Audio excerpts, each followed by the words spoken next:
Makanya terakhir ijazah saya ini ada 7 orang yang spesial yang nanti dinaungi Allah yaumala dzilla illa dzilluh. Yang pertama itu Imam Adil, semacam-macam. Yang ketujuh ini nggak boleh diuji cobakan ini. Yang ketujuh ini haram diuji cobakan. Lelaki yang diajak perempuan cantik terus dia menolak hanya karena bilang ini akhafu, saya takut Allah. Nggak usah diuji karena ini rawan nggak lulus.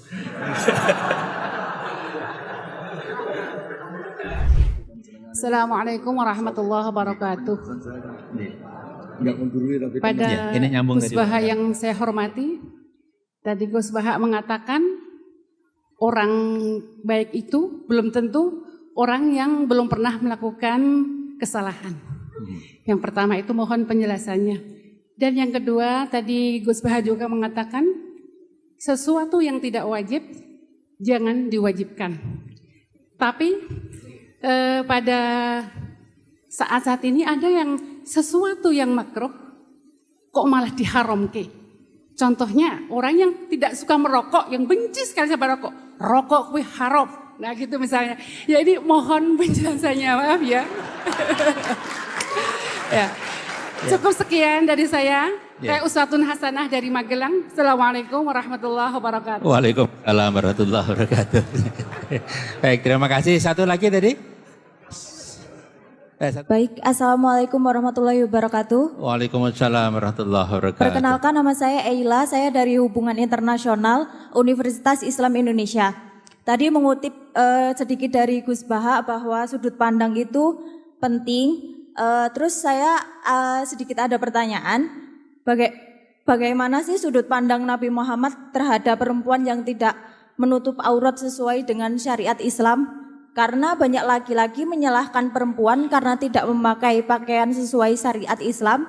Ketika melihat itu mereka timbul syahwat. Kenapa tidak dibalik saja? Kenapa tidak mereka yang menjaga pandangan ketika ada perempuan yang tidak memakai pakaian sesuai syariat Islam?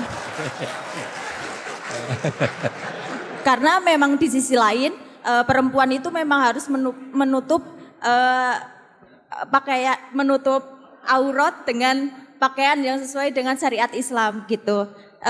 Bagaimana juga syariat dari Al-Quran tentang pakaian ini?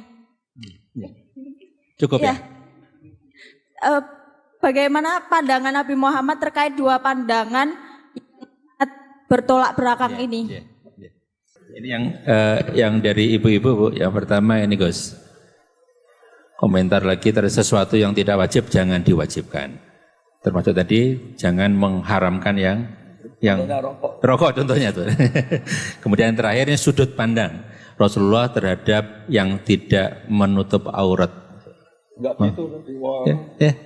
Kenapa nyalain perempuan? Jadi dua perspektif tadi Gus, dua sudut pandang.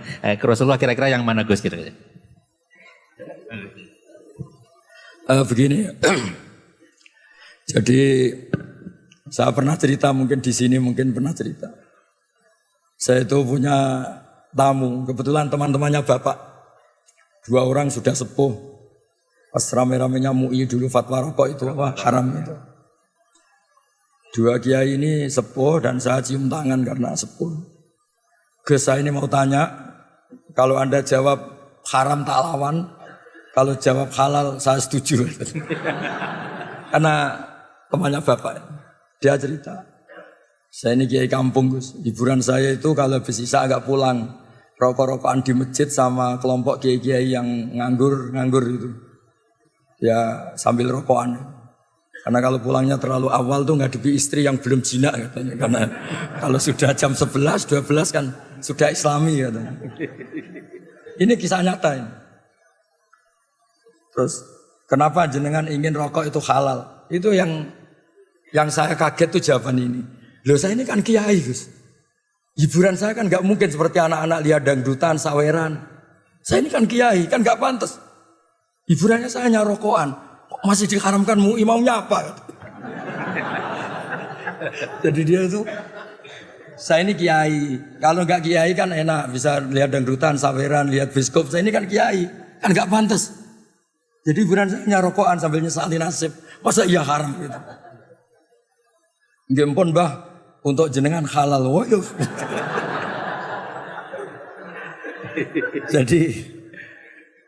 Jadi memang apa ya, sudut agama itu makro itu enggak jelas haramnya, tapi juga Anda jangan bilang halal karena kadang ya sampai ganggu kesehatan misalnya. Tapi juga kan bilang haram karena takutnya tadi ada orang-orang tertentu yang untuk melawan nafsunya, melawan mungkin dia agak hiper, itu dengan melupakan dirinya dengan cara seperti itu. Makanya di Ihya itu ada bab suatu saat akhir zaman itu ibadah terbaik itu tidur. Kenapa? Karena tidur itu tarkul haram. Karena kalau tidur itu berarti orang itu tidak melakukan haram sama sekali. Tapi kan bisa digugat juga tidur itu artinya meninggalkan kewajiban. Nah itu sudut pandang ini pertanyaan ke Mbak tadi.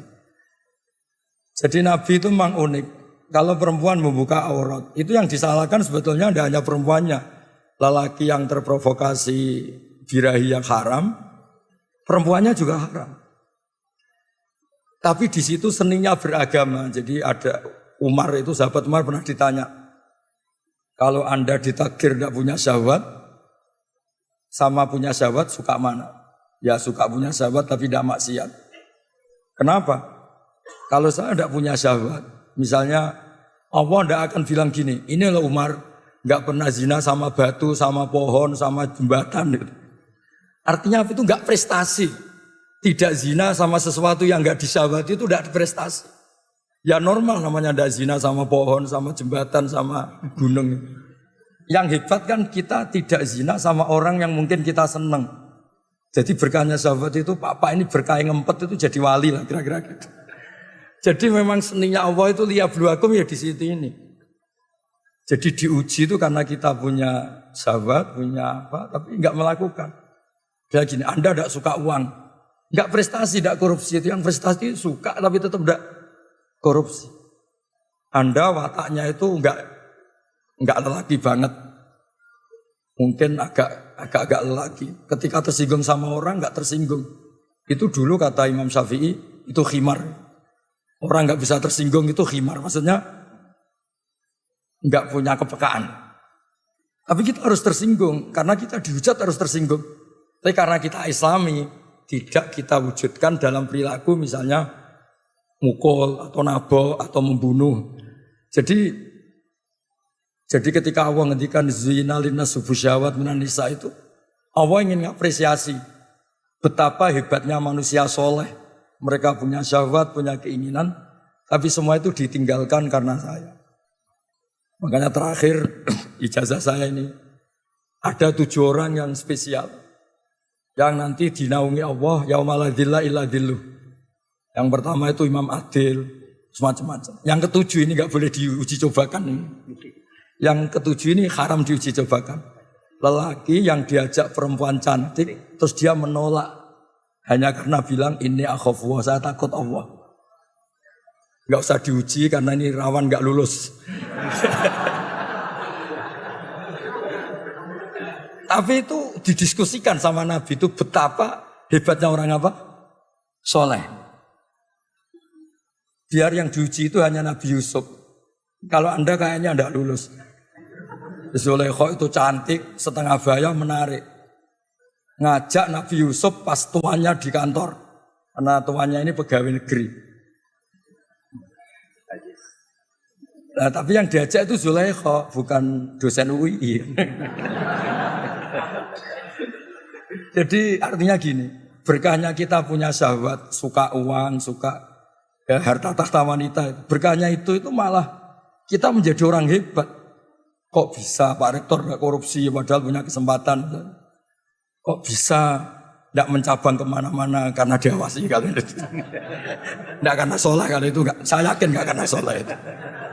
Enggak. Untuk husnudon soleh itu butuh dalil. Karena takut Allah. Ya. Takut istri atau takut Allah? Dua-duanya tadi. Kalau takut Allah dan istri malah syirik. No? Jadi Allah itu unik, ngelola manusia itu unik. Makanya ketika Nabi itu tersinggung, ya marah. Kata sahabat, ihmar rawaju. Marah, kelihatan marah. Nabi pernah ditanya, Muhammad kalau engkau Rasul itu boyo yang keren nih. Bisa menghidupkan orang mati kayak Isa, punya tongkat sakti kayak Musa. Nabi itu ihmar rawaju, mau tersinggung, mau marah. Terus akhirnya Nabi Muhammad itu ingat, lakot udhiya Musa bi aktsara min dzalik fasobar. Musa itu pernah tersakiti oleh seperti ini, dan Musa itu sabar. Padahal Musa itu kelasmen nabinya di bawah saya. Musa saya bisa sabar, malah lagi saya. Jadi Nabi Musa juga pernah digugat. Musa, kamu itu bilang utusannya Allah. Coba Allah itu pertontonan ke kita, arina wajarotan. Kemudian nanti Allah tak tanya, apa betul Anda ngutus Musa? Jadi Nabi dulu itu ya repot. Tapi ya tadi memang itu ujian. Ya jadi di antara kebaikan agama ini kita dikasih syahwat, dikasih suka uang, suka tahta. Tapi kita bisa lulus. Tapi gak usah dicoba, gak usah dicoba. Karena kalau dicoba itu riskan. Jadi yang nomor 7 tadi itu warojulun da'adu imro'atun da'atu mansibin wa jamalin faqala inni akhafwa. Lelaki yang diajak perempuan cantik, diajak perempuan cantik, Nabi bilang itu cantik. Kalau gak cantik kan akeh tunggale lah gitu kan. Tapi tetap bilang faqala inni akhafwa. Ya saya kira demikian cukup ini.